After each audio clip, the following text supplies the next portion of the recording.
What's going on, YouTube? Metal Complex here, and welcome to episode 31 of my Sunday series, The Knife Guy. If you are new to my channel or you have no idea where you are, you just came out of some weird corner of the internet, I am a knife guy, knife enthusiast, knife collector, knife user. I'm a knife person, knife enjoyer of all sorts. We are all knife guys and gals in this knife enthusiast world, and we all have our own unique paths. We definitely explore our own paths as we go through this world, but those paths intersect, and at those intersections are common experiences that we all share, and that's what this series is dedicated to. What I like to do is sort of pick knives up that have been lent to me by some generous viewers, or knives that are my own, knives that we're about to talk about or just recently talked about on the channel. I just kind of like to pick them up and flip them and show them. Whether you're watching and you want something to look at while I talk, or you are doing chores or driving, or you just have background noise on and you just want, the sound of knives, I guess, while I'm talking here. Last week I talked about like trying to get the lighting optimized. I've gotten it to the point now. I think it's going to stay just like this. It's not absolutely perfect, but I found that the more I mess with it, the more I obsess over it, and then I keep changing it, and I don't have time to do that. I think the lighting is good enough. I'm happy with it. I think it's going to come through just fine. It's going to be, great for people who are watching it on a computer or a TV or on their phones, and it's coming in full definition. I would love to bring 4K 60 frames per second and perfect lighting to everybody, but it's just not going to be possible, So I'm hoping that what you're seeing right now is as optimized as the lighting has ever been on the channel. It's about as good as I can get it. Anyways, so we are coming up on the end of 2019. I have a bunch of like end of this year, start of next year type videos to do, and I was thinking, I'm wanting to do a video next weekend about, essentially anticipating the new knives that will inevitably come out in 2020, models that we know about, models that we don't know about, and the excitement surrounding that. And specifically because, I don't want to make this like a resolution video or talk about New Year's resolutions, because New Year's resolutions, whether they're achieved or not achieved, some people legitimately set a New Year's resolution and then they legitimately achieve it either immediately or at some point during the next year. And that's great, good for those people. But most of us either don't even try, or we sort of tell ourselves that we achieved it and we really just kind of got like to a certain percentage of it. We kind of cheat ourselves just to get just move on. Anyways, that's not what this is, because I think that I don't know where I could go with that, but as we develop taste in any particular hobby, some people are into watches, some people are into knives, some people are into firearms or cars or whatever. A lot of us are into all of that stuff. When you start out, it's just a big blank canvas, and you're just experiencing, oh, wow, all this company, Civivi, they make really good budget knives, and Benchmade, they make really cool knives. They do like on the Super Freak, they do these, the Layer G10, and they've got the Axis lock, and oh man, Microtech makes this awesome, OTF, like everything is interesting. Initially, like you're more or less attracted to certain things visually, but everything is interesting because it's all new. As the years go on and you get your hands on more and more and more stuff, and you are experiencing, the high end and the low end of the knife world, different brands, maybe you experience, a lot of us don't experience as much as other people, but whether you're just watching YouTube videos, you're actually handling this stuff, we all start to develop taste, right?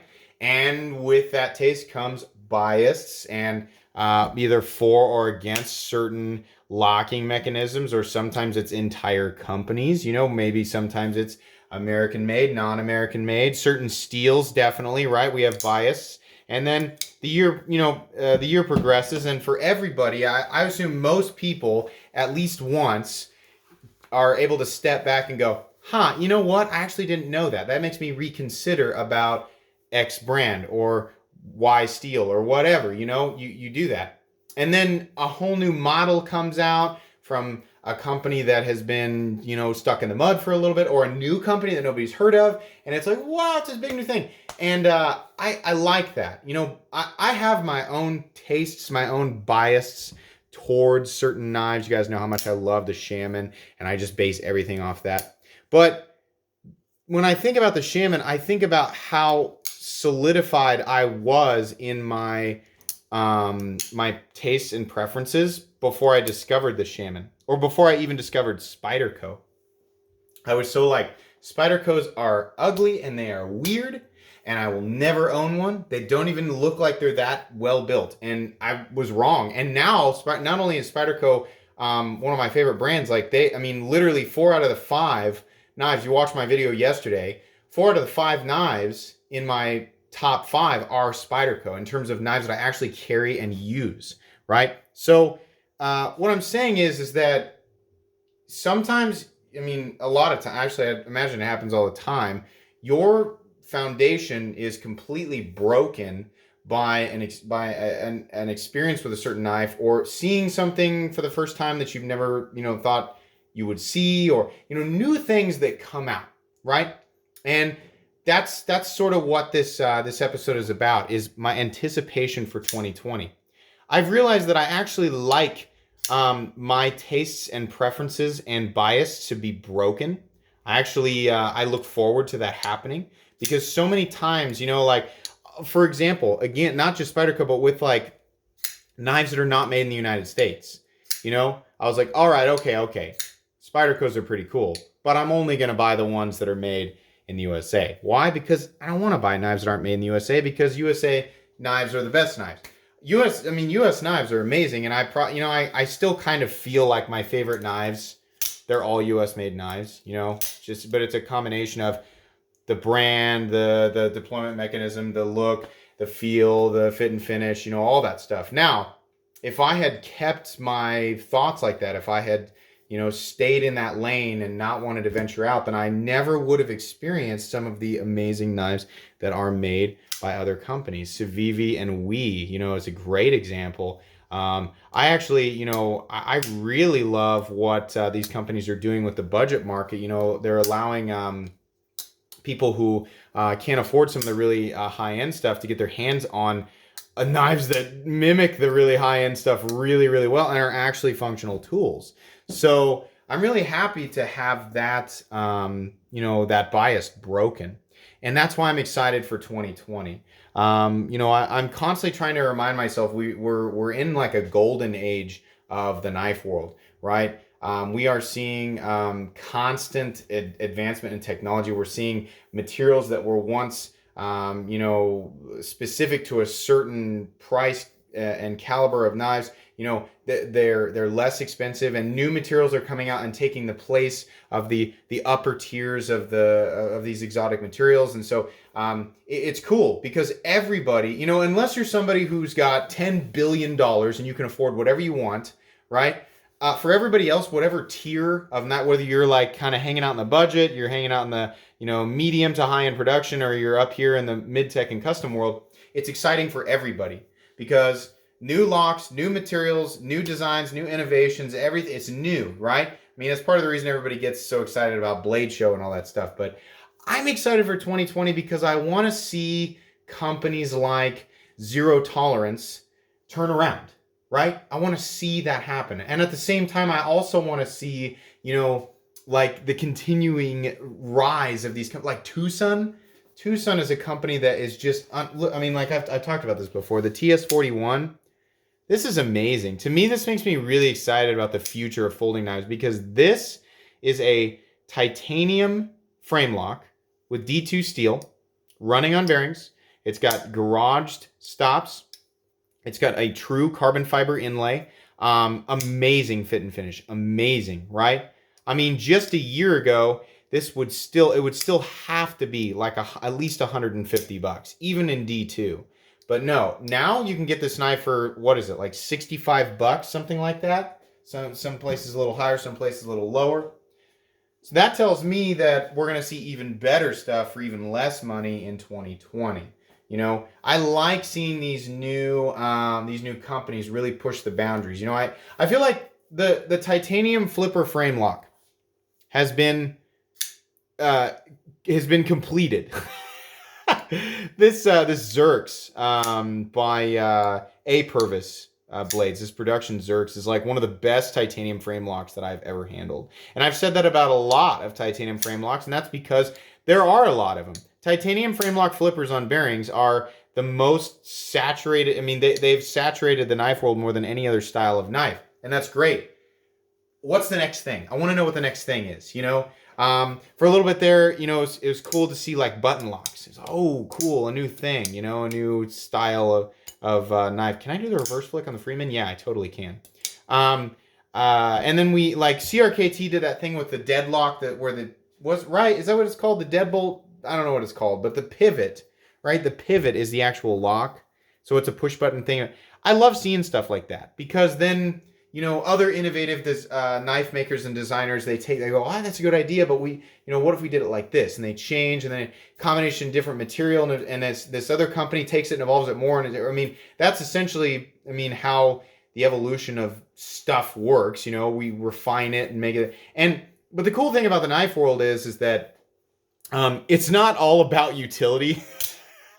Sometimes it's just about cool factor. Like cool factor and utility are sometimes mutually exclusive, and sometimes they're not. You know, I guess that defeats the definition of mutually exclusive. But they don't always go together. They're not always the same thing, right? I mean, I have a lot of knives that I own that are I don't have the hinderer out here. Hang on, guys. Grab the hinderer. I own a lot of knives with a lot of features that are completely beyond, you know, any form of function, right? Like, what's a good example of a knife that all these knives out here are like super duper functional? Okay, like the Curtis ODT, right? This was a gift from Jeff. I carry this thing just strictly out of cool factor. I don't think it's the most convenient flipper in the world. I don't think it's, you know, necessarily the most slicey blade but it has a lot of features that are convenient. It's small, it's kind of hard to hang on to, but I love how it looks, and I love that it's a teeny tiny little flipper with a 1-inch blade. I carry it for cool factor. I love seeing stuff like this, right? It exists. It's a very expensive item, and it's not for everybody, but it exists, and it's available for somebody who wants to have it. And that's what's so fun about the knife world is that it just keeps churning out these crazy things that, yeah, they cut, you know, they deploy. You can put it in your pocket. But it's also just kind of weird, you know, and that's fun. Like, weird stuff is fun. And it gives me more to talk about, and it allows me to bring you guys more content. So hopefully that's fun for everybody. But, you know, I want to see the envelope pushed for OTFs. You know, handling, especially here recently, handling my new Microtech Combat Troodon, Hellhound, and Harry's UTX 85. I've realized that, like, a lot like the titanium frame lock flippers, OTFs have been perfected. Like, they have been perfected. I kind of want to see some weird stuff, you know? I saw let me give you an example. I saw, and I can't remember who it is. Oh, God, I'm going to kick myself. It was a custom knife maker who does everything in small batches, right? And I saw this perfectly. It was like this, but it was subdued, and it was like this sort of tumbled satin finish. It was a perfect rectangle. I didn't see any screws. They must have been hidden. It was just a perfect rectangle. And then it had this beautiful firing button, right? Somewhere near the center, about right here. And on the side, there was this little steel plate with some ornate, I don't know, something decorative. And I realized what I was looking at was a swing guard switchblade. And a lot of you guys know, but for anybody who doesn't know, a swing guard is one that has essentially the hand guard resting over here at the side. And when you push the button, the blade fires out, and this swing guard opens up and rests on top of it like a cross guard. I actually made a reference to the first time that I saw a swing guard stiletto was in the movie when I was doing the interview with the Knife Junkie podcast, Bob from the Knife Junkie podcast. I said that weasel in Who Framed Roger Rabbit, who was wearing the green zoot suit. Do you remember him? He had a swing guard stiletto, and he pushed the button, and it had that menacing stiletto blade, but it had that guard on it, that hand guard. And I realized, I was, oh my gosh, what I'm looking at here is a modern tactical swing guard. I like that a lot. I love that was a thing. Do we need that in the knife world? No, we don't. There's a lot of stuff that we don't need, and it exists, right? Nobody needs this, but it's super cool, right? I want to see that. I want to see somebody do an OTF swing guard. That doesn't even make any sense. Why would that even be a thing, right? That's dumb. That's probably a dumb idea, right? Well, you know what? A lot of really dumb and crazy ideas have turned into really amazing knives that, if for nothing else, they exist just to entertain us, or just so people like me can be like, look how weird this is, you know? I mean, look at this, right? Can you believe that that exists? Is somebody, 20 years ago, somebody was like, hey, in the future, there's going to be a knife that has a rainbow coating, and the flipper is essentially a mermaid's tail, and there's a mermaid on the blade, but it actually is a blade. It's made of steel, but it's this big rainbowy thing. I mean, like, I'm having trouble even trying to hypothetically describe this thing to somebody 20 years ago, and before I even got close to finishing my terrible description of this item, somebody would have gone, okay, that's weird. I don't know why something like that would ever exist. Well, there you go. Here it is.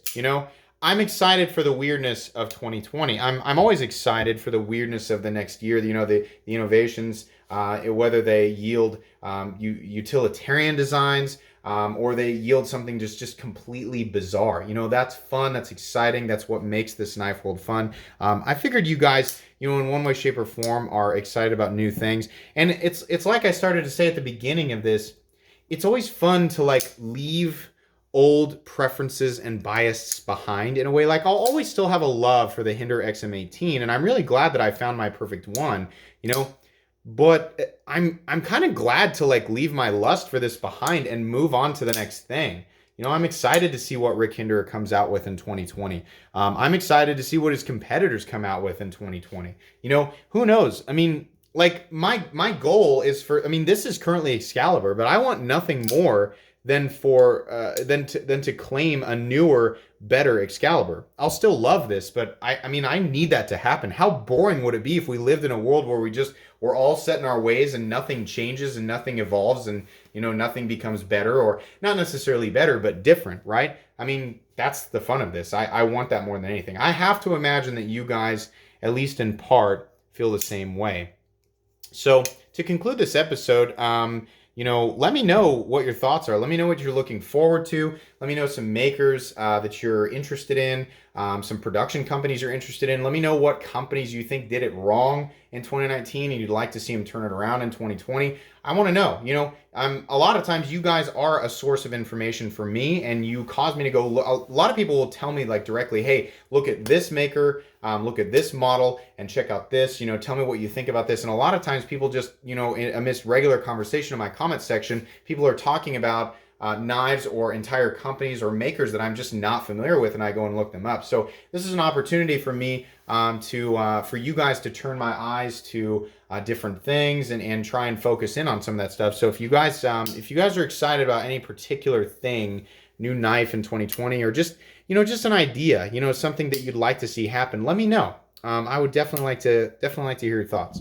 Anyways, guys, that's going to be pretty much it for today's Knife Guy episode. If you enjoyed this episode, please leave a like. If you'd like to check out my other content, I do, of course, have lots of videos of knives that are either expensive or inexpensive that I do or don't like, so check those out. And if you enjoy all my content, go ahead and click on this Metal Complex logo right here and subscribe, because there's definitely more coming. Thanks again for watching, everybody, and have a great day.